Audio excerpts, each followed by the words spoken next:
My wife texted, "I've taken our son. Don't try to find us. All communication through my lawyer." I replied, "Understood." Then I immediately filed an emergency custody order and alerted the authorities with proof of her instability. 72 hours later, her lawyer was frantically calling to negotiate. I, 38 male, stared at my phone, the words blurring. I just finished a quarterly budget meeting, brain still full of spreadsheets and projections. Then, the notification from Alexis, my wife. "Alexis, I've taken Bobby. We're safe. Don't try to find us. All communication through my lawyer from now on. Her details will follow." My blood ran cold. Bobby, our 5-year-old boy, gone. No warning. No big fight that morning. Just this. My fingers trembled. My reply was almost automatic. Calm. Cold even. Me. Understood. Then I moved, fast. My first call was to Mr. Russell, my solicitor. Had him on retainer since Alexis's behavior started getting unpredictable a year ago. "She's done it, Mr. Russell," I said, my voice flat. "She's taken Bobby."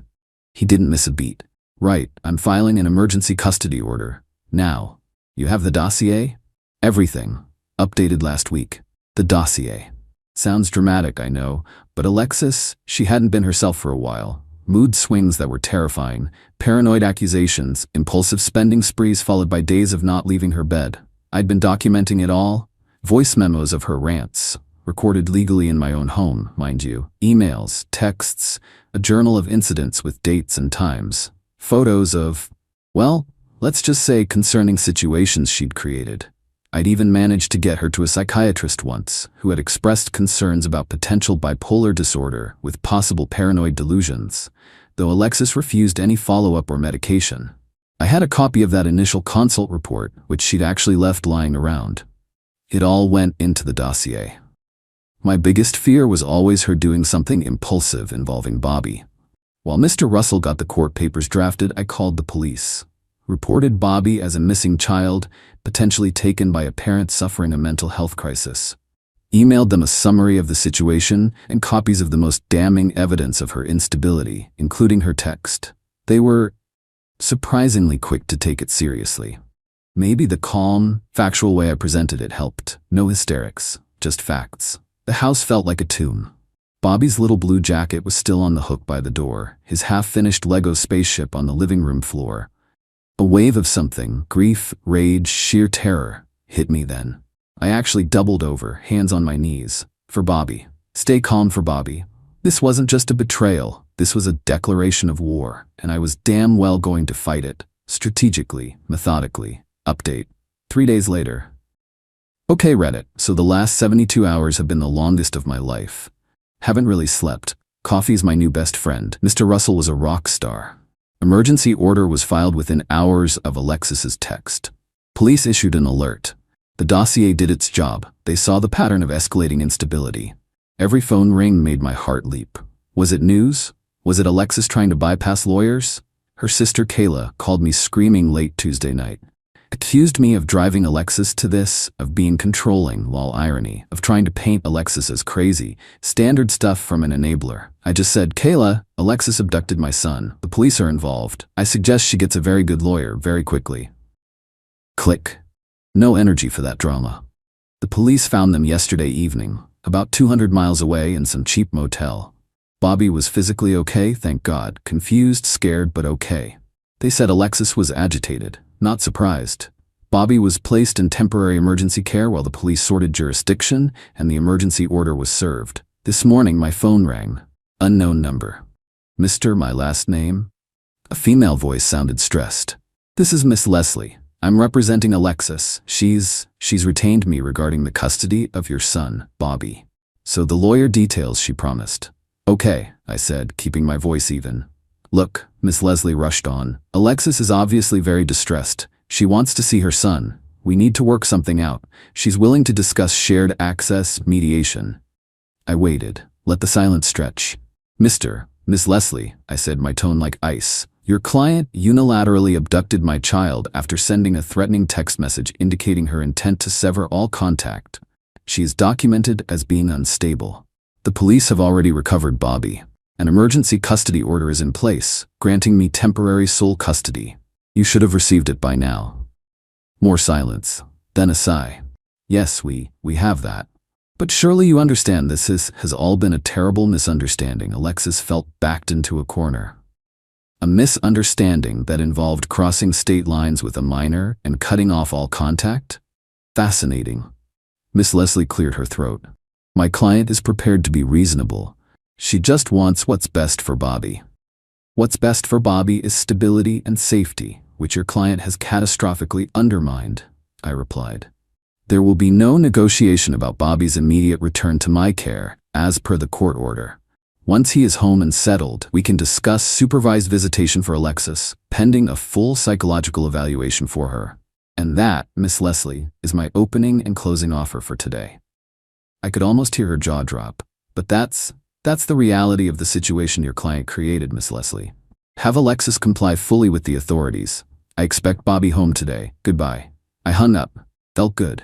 No. Felt right. Mr. Russell called a few minutes later. Miss Leslie had apparently called him immediately after, spluttering about my unreasonable demands. He just reiterated my position. The ball is in their court. They can comply, or Alexis can make things infinitely worse for herself. Waiting for the call to go pick up my boy. God, I miss him. Update. 1 week after initial post, Bobby is home. Picked him up late the day of my last update. He was quiet, clung to me like a limpet. Asked a few times why Mommy was sad and why the police came. Broke my damn heart. I just told him Mommy wasn't feeling well, and we all just want her to get better. Kept it simple. He's sleeping in my room for now. Nightmares. The emergency hearing was yesterday. Miss Leslie tried her best to paint Alexis as a desperate mother fleeing a toxic environment, aka me apparently.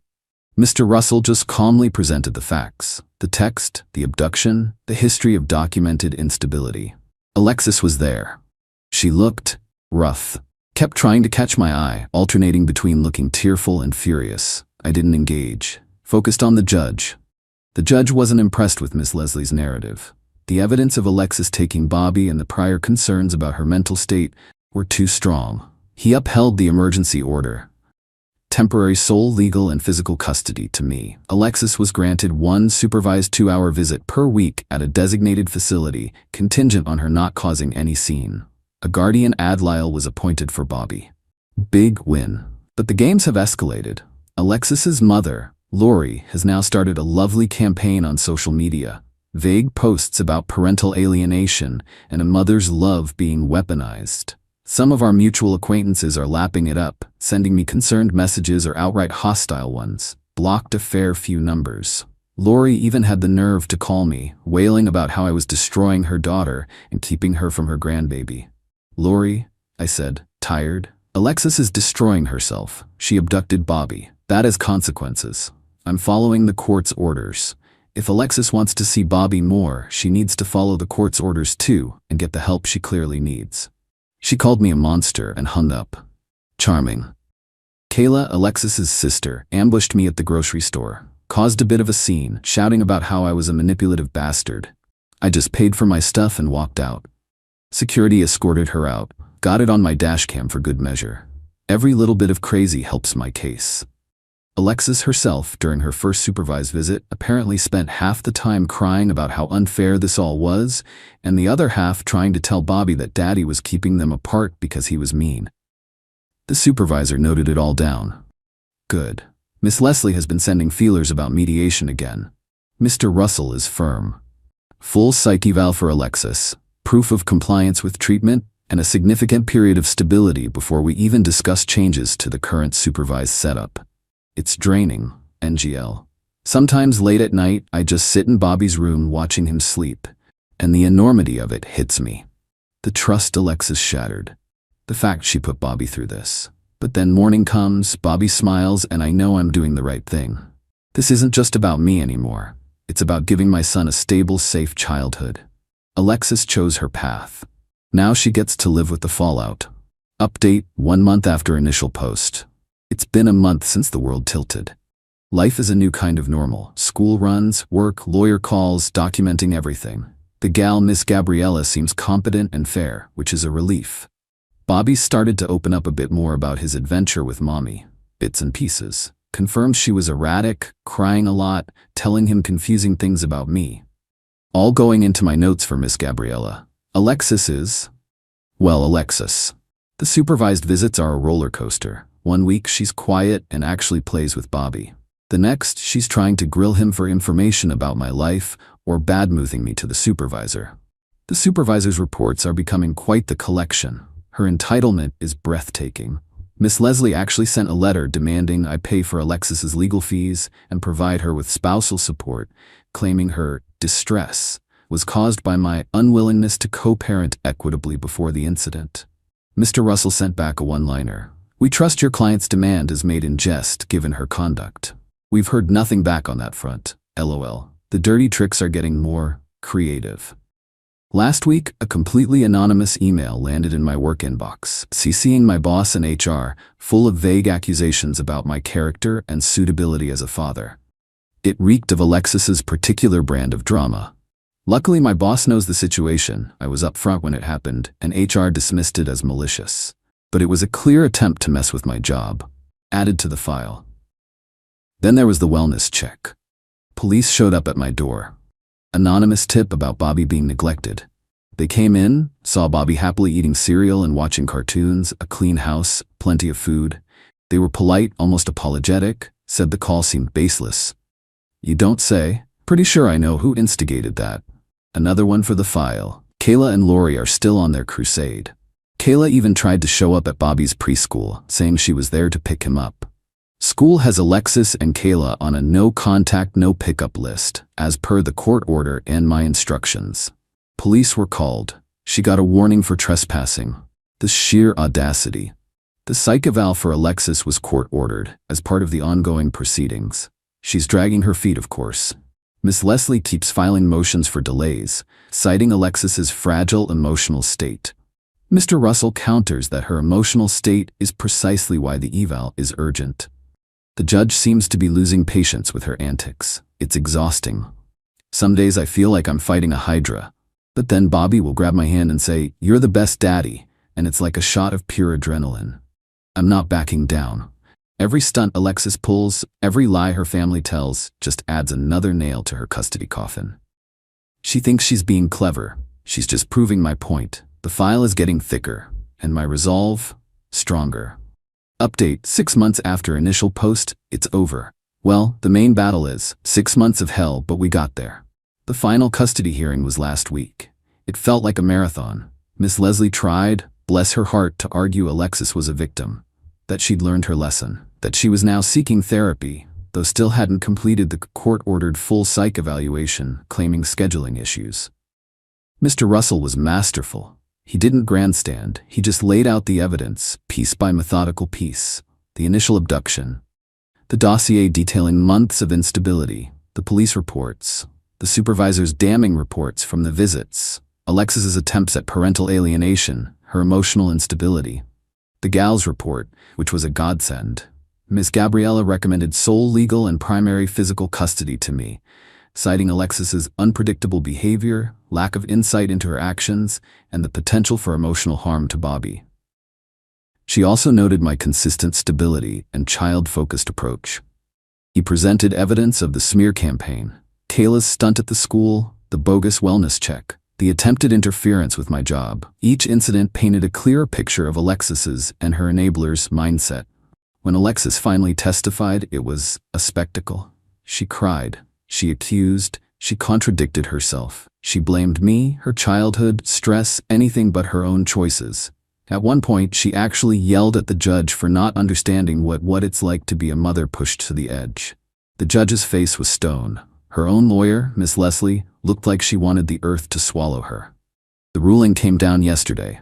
Full sole legal and physical custody of Bobby to me.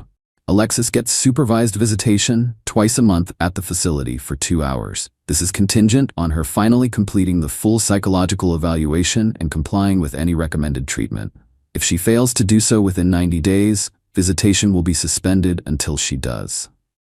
No unsupervised contact until a therapist and the gal agree she is stable and poses no risk, which the judge indicated would be a very long road if ever, given her conduct. Her demands for spousal support and legal fees were of course dismissed with prejudice. The fallout for Alexis has been significant. Her sister Kayla, after the preschool incident and being formally warned by police, has apparently backed off, though I hear she's still sniping from the sidelines to anyone who'll listen. Lori, her mom, sent me a rambling, tearful voicemail that was part apology, part accusation. Deleted it.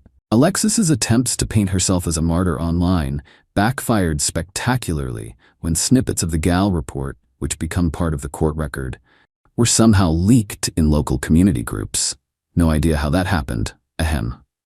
Public opinion, for what it's worth, turned sharply. She had to move out of our old neighborhood. Too many awkward questions, too many people who saw through her act. I heard she's staying with a cousin and struggling to find consistent work due to her erratic behavior becoming more widely known. Natural consequences. I feel quiet. Not elation, not exactly. More like a profound sense of relief. Like I've been carrying a mountain and can finally set it down. Bobby is thriving. He's happy. He's secure. He still asks about his mom sometimes, and I answer honestly, but age-appropriately. Mommy is working on getting better, and when she is, you'll be able to see her more. There's a small, hard part of me that feels a grim satisfaction. Alexis made her bed with calculated cruelty. She sowed chaos and reaped concrete consequences. She tried to use our son as a weapon and found out I wouldn't just roll over. I used the system, legally and methodically, to protect him. She thought she was in control, that her emotions and demands would rule the day. She learned otherwise. It cost me financially, emotionally, mentally, but my son is safe. He's with me. And that's all that matters. We're moving forward, one day at a time. The house is starting to feel less like a battleground and more like a home again. Bobby's laughter is the best sound in the world. She got what she deserved. And we got peace. Finally,